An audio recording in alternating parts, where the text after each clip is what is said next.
which companies are the FII buying? That's a very important question to ask. If you look at 2022, FIIs are the net seller for 1.2 lakh crore worth of shares in Indian stock market. In spite of that, some companies were able to attract the FIIs investment.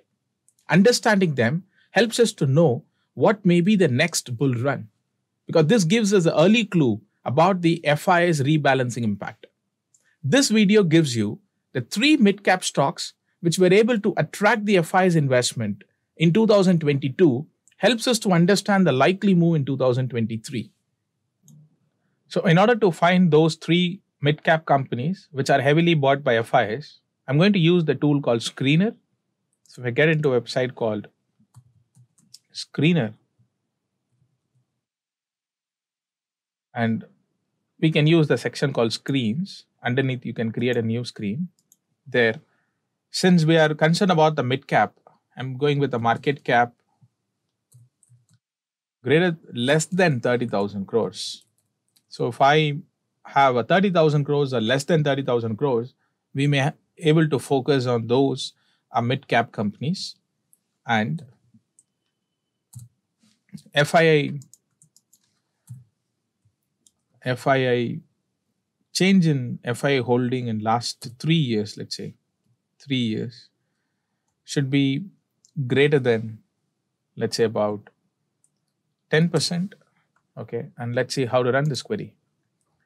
And we were able to get these companies. And now what we can do is we can sort them using a market capitalization. So then we were able to focus on the companies on the top range of mid-cap companies, maybe very popular and well-known companies, and look at the names of the company like Voltas, Max Financials, Loris, IRB Infrastructure. So let's look at Voltas. So I'm opening Voltas in the next tab just to see that Voltas return on capital employed is 13% and the company share price is 806, and the market cap as of today, 2023, 4th Jan, the market cap is 26,661 crores. Okay.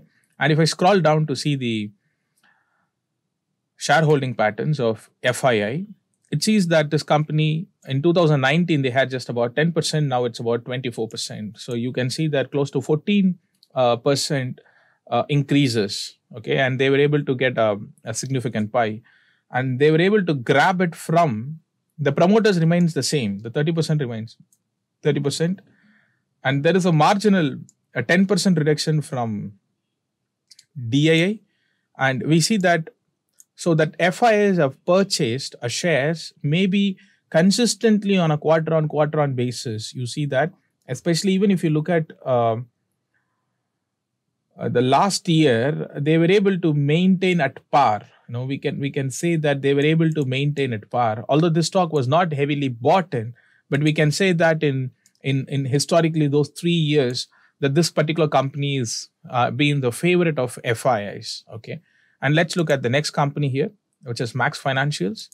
So if I look at the Max Financials here, it says the stock P is 82 and the market cap is around 24,000 crores as of 4th Jan 2023. If we get into this FII investment flow, let's first understand what happened in FIIs. Okay, 27% has become 45%. And the point is, 28% has become 14%. There about 14% drop happened in promoter stake. Maybe we need to know whether was it anything happened in, but there seems to be a consistent drop. Okay, and which made the FIIs to increase. And interestingly, the public holding has come down. So in a way that it is not really bad sign. Okay, the public holding has come down and the FIIs have drastically increased their holdings. And if you look at the last quarter, they've increased dramatically from the DIA. So the movement was heavily between the DII to FII. Am I right? So this is the company being purchased by FIIs on this area. And the next company is Loris Lab. So if I get into a Loris Lab again, if you look at the Loris Lab again, it's trading at 25 PE and the market cap is 20,000 crores. And as on 4th Jan 2023. And if I scroll down to see, to see the shareholding pattern here. If you look at the Loris Lab, the FIIs were only 10%, now it's been 22%. Okay. And DAI, sometime back, they had about 30%, but now they're only 9%. That's not a great sign because DAI knows a lot more detail about the companies. They may be closely tracking the companies. For some reason, if DAs are going down, it's not a good sign. And interestingly, the public status have increased in this particular company. So be aware of it. This is not a great sign in jumping in to buy in, because if you look at this, the public have added more shares. So anyway, this is not those three companies. What we have seen doesn't give much impact because of last 2-3 quarters. Whereas the Max Financial Services seems to be an appealing bet on this particular area. Whereas the Oltas, they were just able to sustain in the last year. And if you look at specifically last 1 year, they were able to just sustain. And if you look at the Loris Lab, and it actually showed a sign as if like FIs are coming in, but DII is moving out and public is also coming in. That's not a great sign. So in a way, that public portion is actually getting significantly higher. So that we need to take it as a kind of a caution. So let's look at the next company called IRB Infratel. Okay. And this company comes around 19,000 crores and PE is around 27, moderate PE. Okay. And if we scroll down to see, but this is not ROC was not great. Okay. And maybe capital intensive business.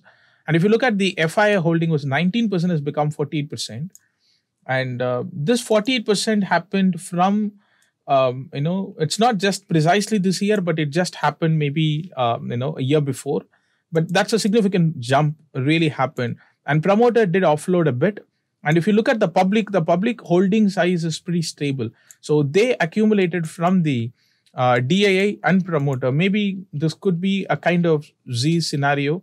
So whereas the FIs are coming in, but the promoters going out and DII going out. So it become, heavily intense by them.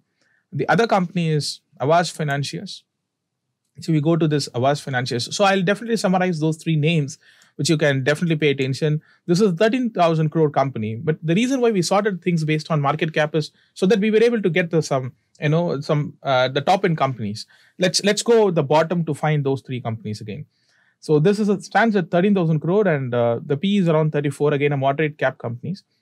And if you look at the FI investments and if you look at this FI investment, this is pretty stable for last 1 year on these grounds.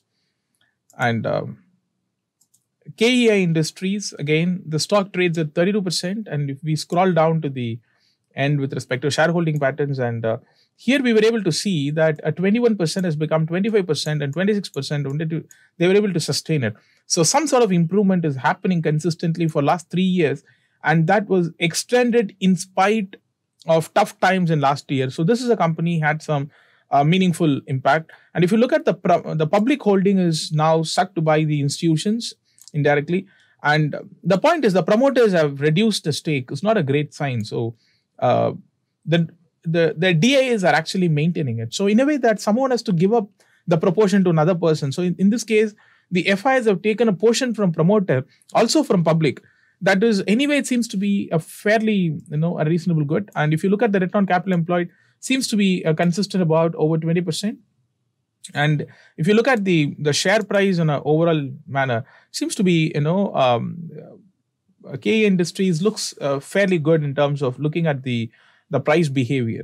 So even at the current price, which is around 32, maybe one stock, what you can definitely consider if you are precisely want to know what exactly FIs have actually got it from the last year. I hope you got some clarity in terms of how to do this particular work. Probably you can continue to do this work and I can even give you a summary in terms of comments, in terms of highlighting 2 more companies in the below sections. I hope you find this particular thing is very interesting. But if you want EQSIS service to stay invested for a long term, you can certainly consider a platform called, if you go to EQSIS website, there is a section called apps called EQSIS Invest. Remember, do you know what is this? This is a platform by which we recommend stocks for long-term investing. We look at companies from a pricing perspective. We look at companies from the valuations in terms of, the quality of the business, the consistency of the business. And we look at how market leadership, they are maintaining it. So by doing all of these analysis, we actually recommend stocks to our long-term investors. And all we charge for the whole year is just 2,000 rupees. So if you wish to join us and get benefited out of our recommendations for long-term investing, if you find our school of thought process is pretty interesting, do join us. And hopefully we wish to have really a wealth creation process happening for long term, sir. Thanks for watching this video till this minute.